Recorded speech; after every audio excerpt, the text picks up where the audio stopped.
បាទសួស្តីបងប្អូនទាំងអស់គ្នាអញ្ចឹងថ្ងៃនេះខ្ញុំសូមចែករំលែកនៅមេរៀនថ្មីមួយទៀតហើយដែលទី1គឺខ្ញុំសូមចែករំលែកតាក់ទងនឹងមេរៀនមួយគឺ Conditional Formatting ហើយទី2គឺ Data Validation ណាអញ្ចឹងមាន2មេរៀននៅក្នុងសប្តាហ៍នេះដែលខ្ញុំត្រូវចែករំលែកអញ្ចឹងតើការប្រើប្រាស់ Conditional Formatting វាមានអត្ថប្រយោជន៍របស់វាគឺប្រើបែបម៉េចហើយនឹង data validation ហ្នឹងគឺយើងប្រើក្នុងលក្ខខណ្ឌណាមួយណាអញ្ចឹងយើងទៅមើលទៅក្នុងលក្ខខណ្ឌមេរៀនទាំងពីរហ្នឹងថាតើ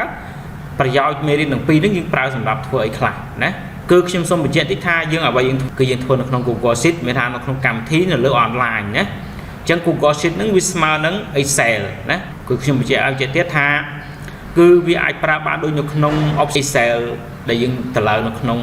software នៅក្នុង computer យើងដែរណាប៉ុន្តែនេះយើងប្រើនៅលើ online ណាបាទអញ្ចឹងខ្ញុំសូមបង្ហាញទៅលើការប្រើទៅលើ conditional formatting តែម្ដងអញ្ចឹងចំណុចទី1ត្រង់ខ្ញុំយកត្រង់កន្លែងប្រធាននេះមកនេះអញ្ចឹងពេលបងប្អូនធ្វើក៏ដូចជាបងប្អូនទាំងអស់គ្នាយកមកធ្វើគឺសូមយកចូលត្រង់កន្លែងប្រធាននេះមកធ្វើណាហើយខ្ញុំនឹងតម្លាក់បងប្អូននៅក្នុង YouTube ខ្ញុំនឹងតម្លាក់ file ហ្នឹងដើម្បីឲ្យបងប្អូនយក file ហ្នឹងទៅអនុវត្តទៅលើមេរៀនដូចគ្នាដែរណាបាទអញ្ចឹងយើងចូលមកនេះអញ្ចឹងខ្ញុំចុចដើម្បីកំណត់នៅក្នុងលក្ខខណ្ឌនេះ conditional formatting នេះអញ្ចឹងនៅក្នុងមេរៀននេះគឺគ្រាន់តែយើងកំណត់លក្ខខណ្ឌនេះយើងដាក់ពណ៌ទេនេះដូចនៅក្នុងលក្ខខណ្ឌនេះគឺយើងដាក់ពណ៌វាកំណត់ពណ៌វាលក្ខខណ្ឌពណ៌ហ្នឹងដាក់នៅក្នុងតន័យរបស់យើងហ្នឹងនេះមេរៀន conditional formatting ហ្នឹងហើយអ្វីដែលយើងចង់ធ្វើគឺយើងធ្វើកំណត់លក្ខខណ្ឌហ្នឹងឲ្យតិចជាង200មានថាក្រោម200ចុះក្រោមណា200ចុះក្រោមអញ្ចឹងយើង select មកហើយ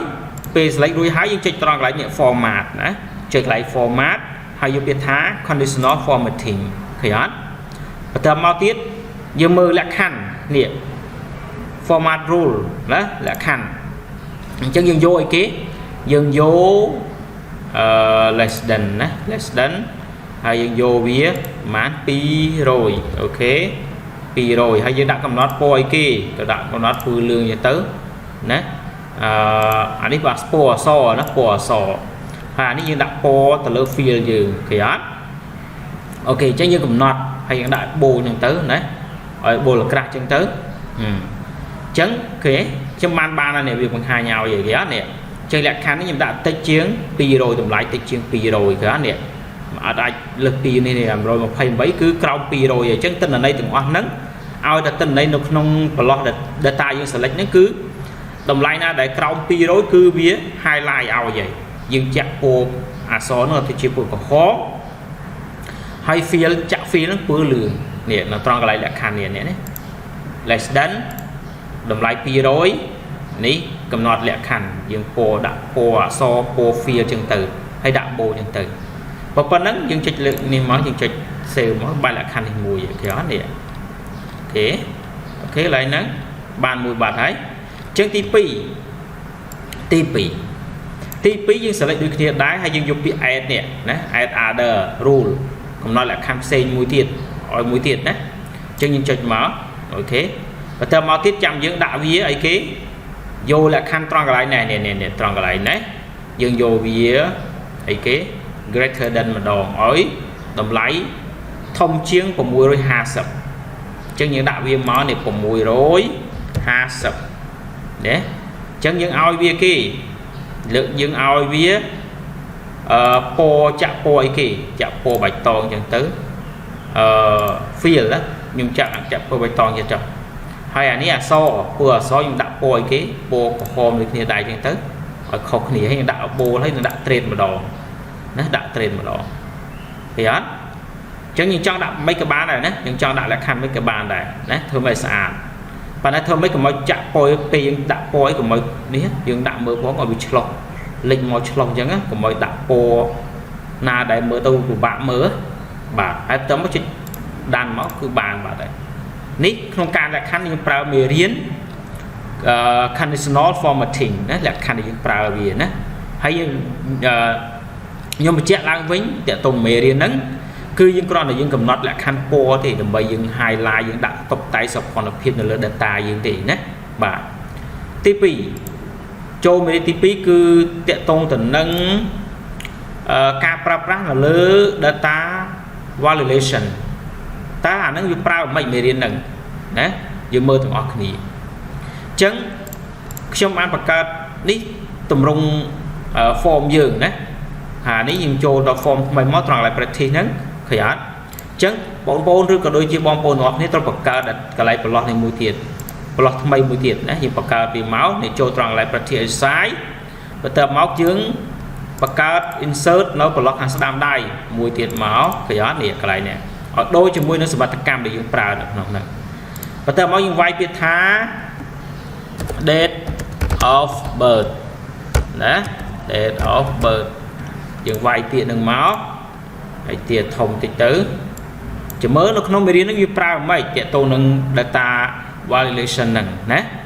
គឺយើងប្រើសម្រាប់ទៅពេលយើងចុចលើវាមកឲ្យវាចេញអូតូកំណត់អូតូឲ្យយើងមិនចាំវាយទេណាចឹងឥឡូវចូលទៅមើលវាធ្វើអញ្ចឹងដំបូងឡើងគឺយើង select លើត្រង់កន្លែងទាំងអស់ហ្នឹងមកហើយយើងយកពាក្យត្រង់កន្លែង data នេះណាចុចលើ data មកយើងយកពាក្យថា data នេះ validation ទេត្រង់កន្លែងនេះយើងយកពាក្យថា list of item ហើយត្រង់កន្លែងនេះនេះត្រង់កន្លែងនេះយើងកំណត់លក្ខខណ្ឌមកឥឡូវឧទាហរណ៍ថាត្រង់កន្លែង date of birth នេះខ្ញុំកំណត់ឲ្យលក្ខខណ្ឌអីគេយកតនន័យមកអូតូដល់យើងមកយើង select ជ្រើសរើសយកខេត្តដែលយើងរស់នៅតែម្ដងណាអាហ្នឹងដូចជាពេញ form ពេញអីណាបាទឥឡូវខ្ញុំវាយពាក្យថាភ្នំពេញហើយអីទៀតបាត់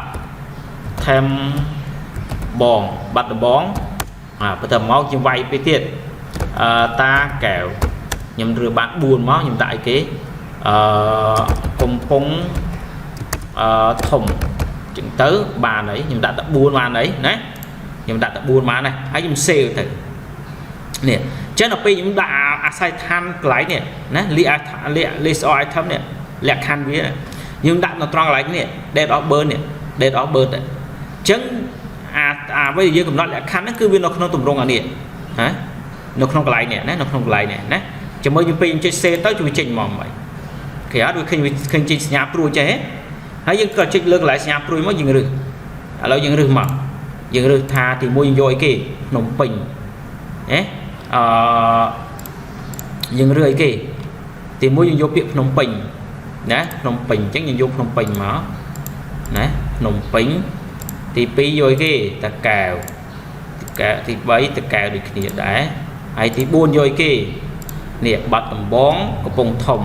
អញ្ចឹងយើងយកមកបាត់ដំបងកំពង់ធំគេអត់គេអត់ហើយនឹងភ្នំពេញទៀតភ្នំពេញ2យើង select មកភ្នំពេញនេះភ្នំពេញដូចគ្នាគេអត់ចឹងនៅក្នុងមេរៀន data validation ហ្នឹងគឺគ្រាន់តែយើងជ្រើសរើសអញ្ចឹងឯងណាយើងពេញ form ពេញអីនៅក្នុងលក្ខខណ្ឌយើងពេញ form បាទអញ្ចឹងឯងឃើញយើងស្រួលទេយើងមិនចាំពិបាកត្រង់កន្លែងហ្នឹងនៅក្នុងមេរៀនហ្នឹងណាអូខេអញ្ចឹងដែលសរុបឡើងវិញនៅក្នុងសប្តាហ៍ហ្នឹងគឺយើងបានមេរៀន2ទី1គឺយើងរៀនពាក្យតាក់ទងនឹង conditional formatting ការកំណត់ពណ៌លក្ខខណ្ឌនៅលើពណ៌ហ្នឹងទី2ការកំណត់ទៅលើ data validation កំណត់លក្ខខណ្ឌដែលយើងមិនចាំវាយទេណាមេរៀនហ្នឹងដូចខ្ញុំបានបញ្ជាក់អញ្ចឹងតោះតែយើងជ្រើសរើសលក្ខខណ្ឌនៅក្នុងនេះទេស្រាប់ទេណាចុចស្រាប់យកស្រាប់យកទម្រង់វាស្រាប់ណាអញ្ចឹងសម្រាប់បងប្អូនដែលមិនទាន់បានជួយ subscribe នៅ channel YouTube របស់ខ្ញុំសូមជួយចុច subscribe ហើយនឹងបើករូបកណ្ដឹងមួយដើម្បីទទួលបាននៅវីដេអូថ្មីៗអញ្ចឹងសូមអរគុណ